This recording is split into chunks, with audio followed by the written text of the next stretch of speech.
Hello and welcome to episode 6 of the Dpsa Batopele podcast. My name is Busintuli, sitting in for Kamogelo Dipoko. The Department of Public Service recently hosted the first National Labour Relations Conference. The 2-day conference was themed Building State Capacity Through Professionalization of Labour Relations in the Public Service. The conference brought together public sector employees, South Africa's leading trade unions, and public sector leaders under one roof and virtually. In today's episode, we bring you a fly-on-the-wall view on the thought leadership contributions made at the conference. Welcome back. We begin with Dpsa, the Dpsa's current Acting Deputy Director General of Negotiations, Labour Relations and Remunerations Management. He unpacks the significance and background of professionalizing labour relations within the public service. The government is increasingly working on the professionalization of the public service. So the primary question for us was, what is a professionalized labor relations in the public service? And we thought this is the opportune moment to deal with that issues, because when you deal with issues of professionalization of the public service, which I'm going to go into details in a later presentation I'll make, you deal with the whole issues of the wellness of the employees, relations between employees and the employer, the generic socio-economic and the humanistic well-being of people. So that's what we thought we should do. So in which context is this conference happening? So number one, we're in a context of increasing cost of living. And that has a direct impact on labor relations, how we relate to one another institutionally, but also as managers and supervisees. We are besides the increasing cost of living, we are also in an environment where there's a shrinking of the national fiscus. So on the one hand, there's a cost of living increasing. On the other hand, the national fiscus is decreasing, which is a serious contradiction, which has got some serious possibilities of causing some serious tensions within the public service. So the question is, how do we deal with that through an appropriate labor relations? The third context within which we are operating in is the proliferation of coalition governments, particularly at the local government sphere. But even there, you are not limited to that. It will always be at the local government. So there are strong possibilities that even at the provincial and national level, sooner or later, you might have coalition government. And the basic question is, how do you engage at that level when there's quite a conflated centers of power? How do you deal with issues of labor relation at that point? And then there is also a proliferation. We're in a context where quite a number of unions are emerging. Proliferations of unions that also, which in a way sometimes it makes it difficult to negotiate, because instead of negotiating with two unions that represent 20 people, you end up negotiating with 20 unions that represent 8 people. So those are the issues that in this environment we thought is one of the issues that we need to deal with. And then there's also, in all of these things of the increase of cost of living, there is a high expectation for government to do more. And that is where the issue of government efficacy becomes very important, because with the increased cost of living, government is expected to do more. So the question is, how do we professionalize the workspace so that we can do more with the little that we have? And that requires that we engage one another. The solutions are not only limited to government. The next contextual issue is that it is imperative for government to improve its performance. And for government to improve its performance, the workplace must be very solid. And on that scope, if the workspace is very solid, what is it that we need to do as labor relations practitioners in partnership with organized labor? And then, so what we are trying to say is that there's a great need to professionalize labor relations practitioners within the state, but also those that represent the employees from organized labor. We interacted with about 700 submissions. And in one of the submissions, it was a very huge, long submission. I think it was perhaps in one of the municipalities or in one of the provinces, I can't remember. The person was telling a very sad story. He was saying that here, our HR does not exist. It has been captured by the unions. They decide who should be hired. And I say that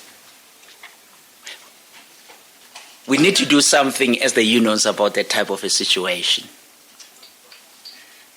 But in all this, colleagues, the moral of the story is that for us to make any progress in building state capacity, government and the unions need to work closely together in a shared commitment to make this country work. We are not in good shape. And unless we take certain decisions and make certain commitments and sacrifice to some certain extent,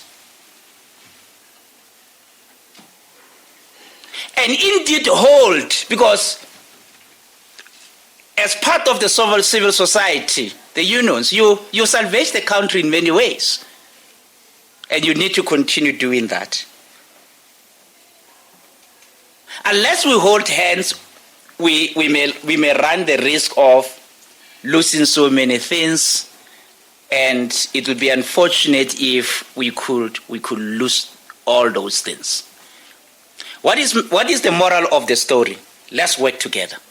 There are lessons elsewhere, and as I was seated there listening to all the colleagues as they were talking, I was so happy when I hear almost all the colleagues talking about the fact that they are part of the stream on professionalization. That is wonderful, because it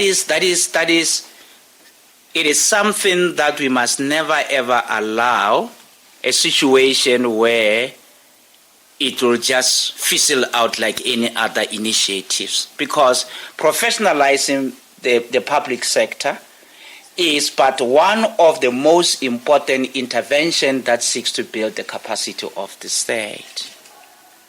For so long, for God's sake, we haven't really been doing much insofar as Chapter 13 of the NDP is concerned. And there is no way that the country can get anywhere if the capacity of the state is at its lowest. There is no way. So that is why we've been arguing that perhaps when we talk about reviewing the NDP, we shouldn't change it. We should just take Chapter 13 and make Chapter 1, because it's a foundation. It's a foundation for everything. Investors will want to come and invest in a country where institution of the state works. So I'm happy insofar as your participation in professionalization work stream is concerned. But also let me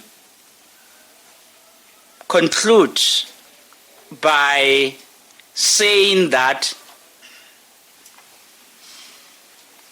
how we conceptualize professionalization is very important.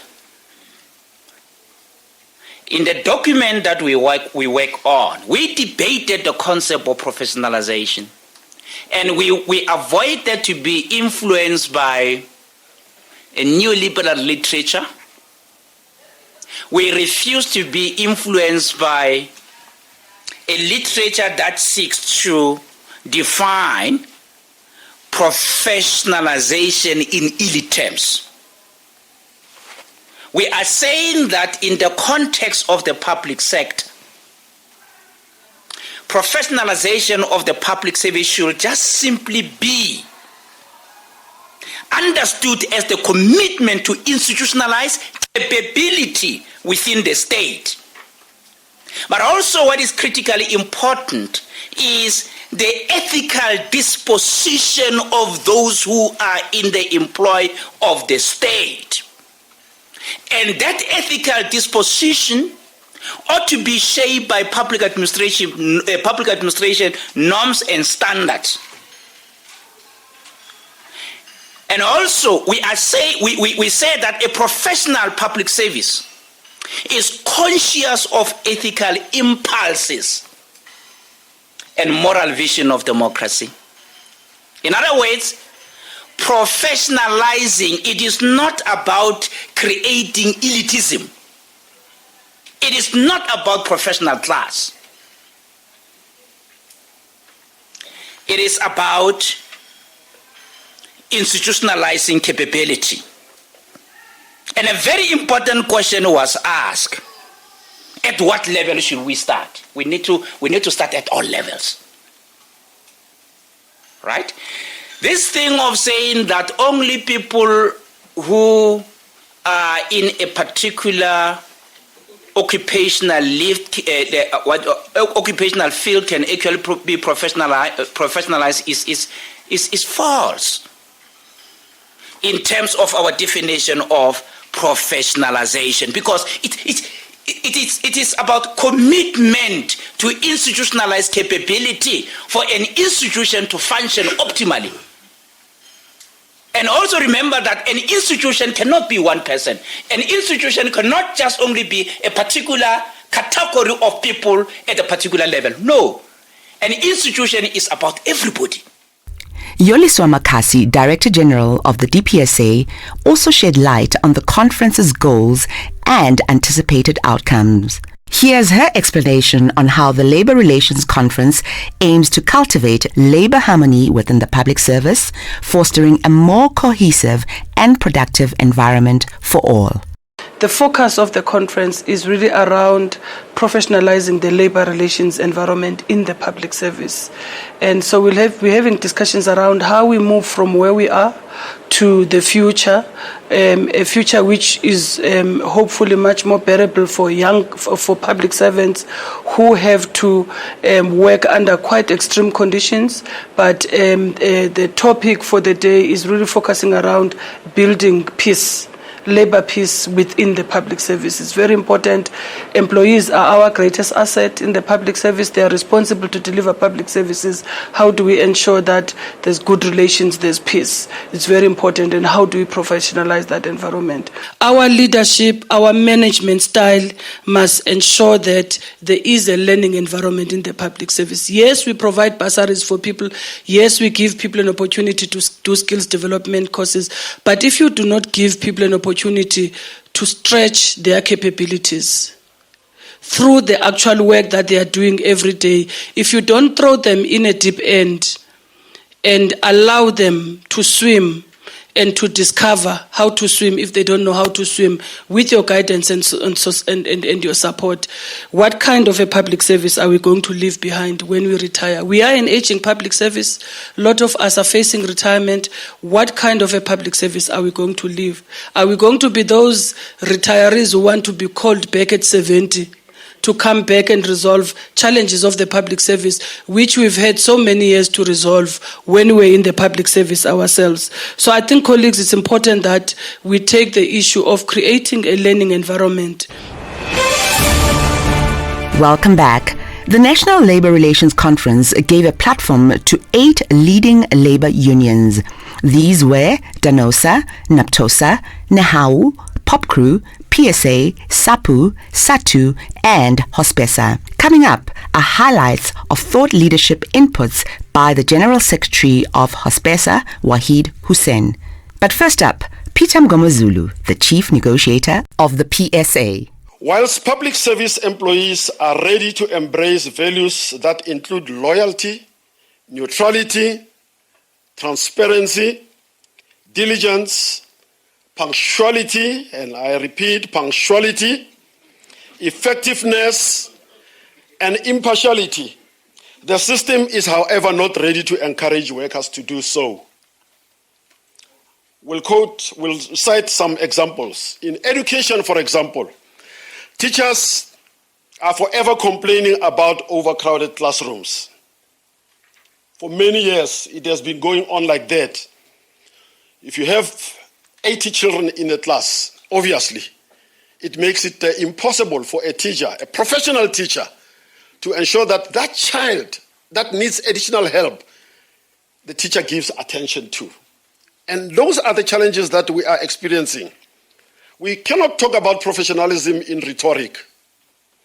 The school environment is supposed to be a safe space for everyone within the school system, learners, educators, and everybody that is related to the school.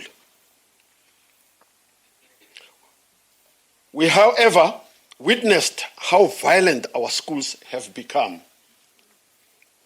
Teachers are beaten by learners, by parents. Some of them are killed in a school where you are expecting that it is a safe place. You go to Home Affairs. The queues are very long every day at Home Affairs. So, challenges to service delivery in the Department of Home Affairs, as stated by Mahlungulu Zimgita. In his research, he found that staff were encountering a myriad of challenges, including being short-staffed, lack of resources, system problems, and lack of adequate training of workers on the use of new systems. The Department of Home Affairs has historically been sufficiently under-capacitated in terms of human resources. By the end of the last financial year, the department was mostly understaffed, with about 60% of positions vacant. You go to health. For a mere checkup at a public hospital, if you are a patient that really needs help, you've got to be at the hospital by 5 o'clock in the morning. But I assure you, you will not leave the hospital before 5 o'clock in the afternoon. Moving from a checkup to getting your medication, it takes the whole day. Those are the real issues that we're grappling with. You go to the police, Mr. Lisiba Tuwakale was here. There is one police officer who is supposed to be taking care of about 424 people. The ratio is based on statistics, South Africa's mid-year population estimates. And those are the facts that we need to grapple with. Comrade Lisiba spoke about the work streams on professionalization of the public service. The PSCBC established work streams to speed up work as per the summit declaration. One of the work streams is professionalizing the public service. Teams made up of the employer and labor representatives were established. A professional public service staffed by skilled, committed, and ethical people is critical to an effective state and ending corruption, patronage, and wastage. The President, Chairperson, repeated this statement during the SONA in February this year. Work environment has a huge impact on the well-being and performance of employees. No one enjoys working in an environment that is toxic and uninviting. There is an issue of frivolous litigations. The department has a tendency to review any arbitration award just to frustrate the other party. Those things must stop. We need to look at the merits of the case. If you fail to prove your case, reinstate the person. Unlike utilizing the taxpayers' money going to court, and ultimately the person is reinstated. Those are the issues we must zoom in, DG. Let's capacitate our labor relations officers, both as investigators and also as chairpersons. What we usually get, the reports of chairpersons, are very, sometimes we question them, or how was this person appointed? Because capacity is not there. And they are challenged whenever we take them through to the labor court or to the CCMA or to the bargaining council. We are saying, DG, that let's capacitate, let's make sure that we empower our labor relations. It makes it easy even for us as unions, because we are able to focus on labor peace other than engaging into other issues which will take time to resolve. The grievance processes. There is a lot of grievances in the public service. And you ask yourself why. It means most public servants are not happy. And instead of us resolving those grievances, we are making them worse. We frustrate them. You will check the statistics of Dpsa whenever a department submits grievance reports. Some of these grievances can be resolved at a point of origin between the supervisor and the employee. But they will drag it until it gets to Public Service Commission. And Public Service Commission will say, but what is this? It should have been addressed at that level. Those are the few points which I wanted to highlight, DG, so that when we get into discussions, we also tap onto those issues, DG. We commend the Minister and the DG and his team leadership for convening this conference. I think it's very crucial, and which provides a platform for stakeholders like ourselves to exchange insights and share experiences, collaboration of strategies to strengthen labor relations in the public service. It's not a choice, it's a must for us to make sure that we strengthen labor relations in the public service.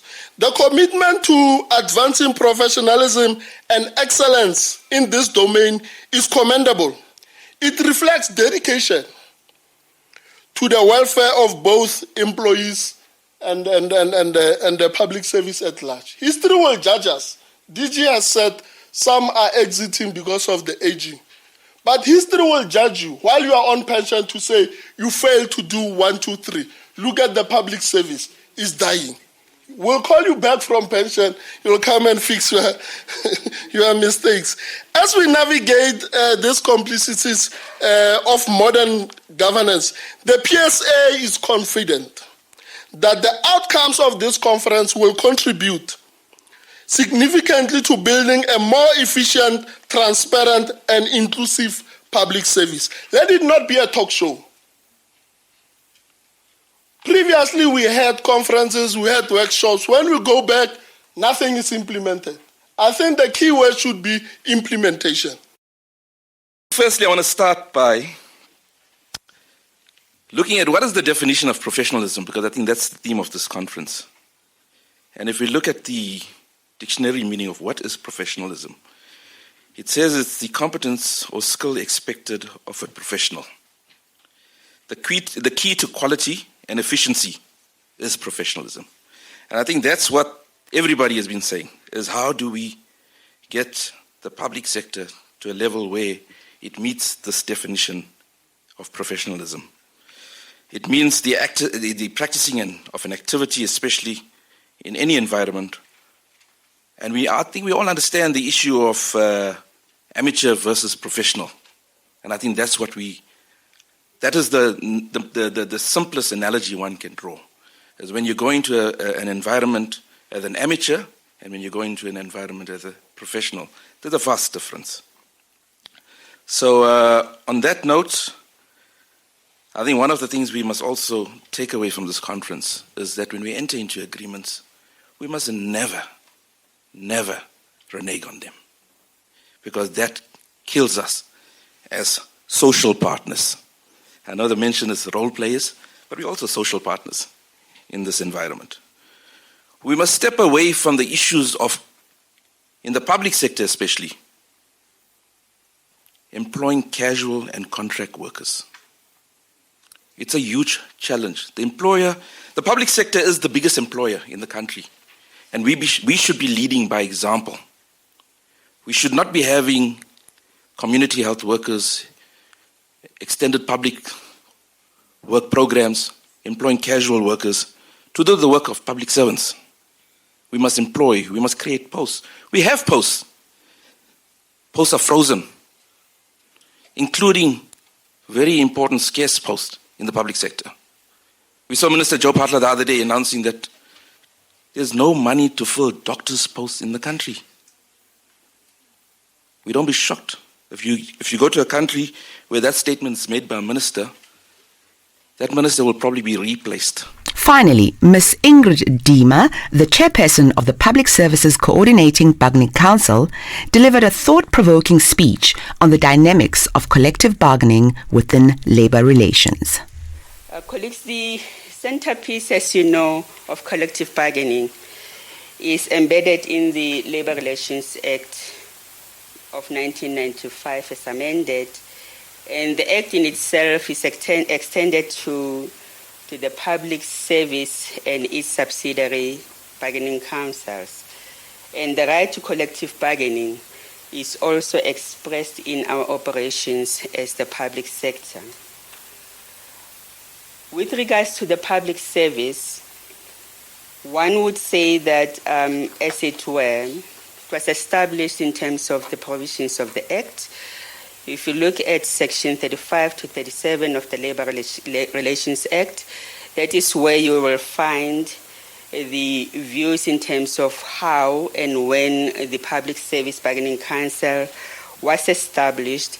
And as you expand through the reading of the Act itself, you would also note that the Act grants the Public Service Bargaining Councils the automatic duty to bargain. And over time, the Public Service Bargaining Councils, through its organized labor, has grew rapidly. And from 2007, if one has to go back, the numbers started rapidly growing. And as it stands, and according to my understanding, the labor movement within the public service represents a fraction of about 1.3 million public servants. And the increase in itself attempts in the main to ensure that the public service employees have a voice in the workplace, have profound implications to some of the activities that are performed by the state or government, as it were, particularly when it comes to the issues of budgeting, the issues of service delivery, and also the welfare of employees across various sectors in our space. As we know, we have different sectors, that is the health sector, the education sector, the safety sector, including the infrastructure sector. And when we look at the emergence of multi-year agreements in the public sector, one would say traditionally the rhythm of annual salary increases and annual salary negotiations in the sector seems to be fading and replaced by an increase in line with the multi-year provisions. And that has been the case, of course, since I started joining the council. That has been a projection that has been favored by the parties in the PSCBC. This concludes our special edition of the Dpsa National Labour Relations Conference Highlights Show. Thank you for tuning into the Dpsa Batupele podcast. For more on the conference, do tune in to Dpsa TV, available on our YouTube page. #Batupele. Until then, this is Busintuli signing off, standing in for Gamo Dipoko.